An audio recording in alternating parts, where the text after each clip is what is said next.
Afgelopen weekend vonden de lammetjesdagen plaats bij Peelkudde Schaapsdrift in IJsselstein. Er konden maar liefst 1040 lammetjes geknuffeld worden. En er zijn meer lammetjes geboren dan anders. Hoe komt dat? Ja, we hadden afgelopen jaar te maken met de blauwtong. En om die reden hebben we ook andere keuzes gemaakt. We hebben 200 dieren verloren aan de blauwtong. Daarmee wisten we niet zo goed wat onze drachtigheid zou betekenen, zeg maar. We hebben onze oude fokrammen ingezet en daaruit bleek dat die wel degelijk onvruchtbaar waren voor een groot deel.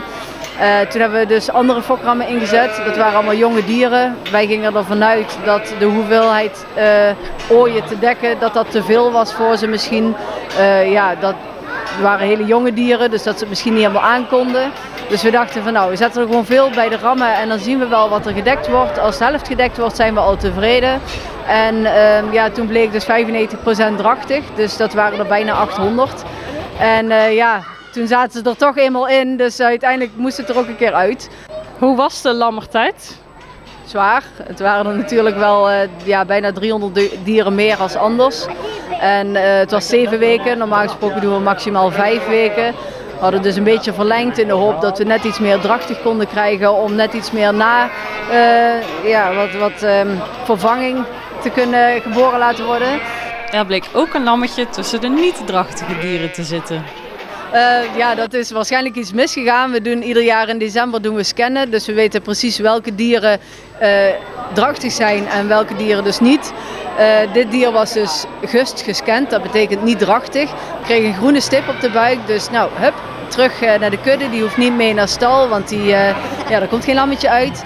Ja, en net op de laatste dag van de lammertijd kwam er dus wel een lammetje uit. Dus het is gewoon waarschijnlijk een menselijk foutje.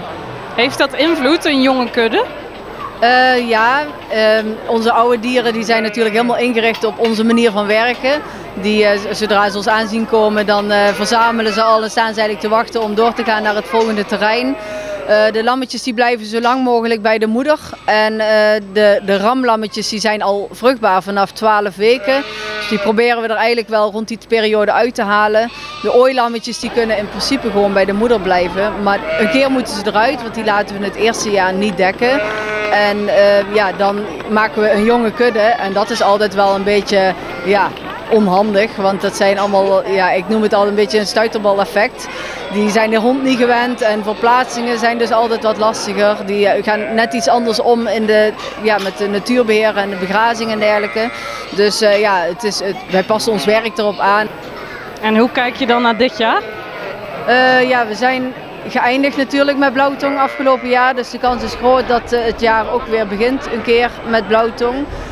Vandaar dus dat we er wel voor gekozen hebben om wat meer lammetjes aan te gaan houden. In de hoop dat we net wat extra's hebben als er nog dieren doodgaan. Dat we het wel kunnen aanvullen met onze eigen lammeren. En vanaf wanneer gaan jullie met de dieren naar buiten? Vanaf volgende week. De natuurbeheer begint vanaf 1 april weer. En dan in principe alles wat binnen staat gaat dan weer mee naar buiten samen met de mama. En dan begint het hele feest weer van vooraf aan.